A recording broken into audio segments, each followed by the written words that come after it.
அன்பான முதல்வரின் அருகாமை நேசமே அமுதூட்டும் பாசமே அமுத கரங்கள்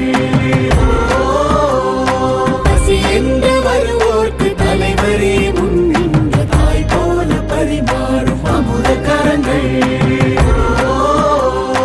இனமொன்று மொழியொன்று யாவர்க்கும் உயிரொன்று எல்லோர்க்கும் பசியாற்றும் அமுத கரங்கள் வழிகாட்டும் மனமும்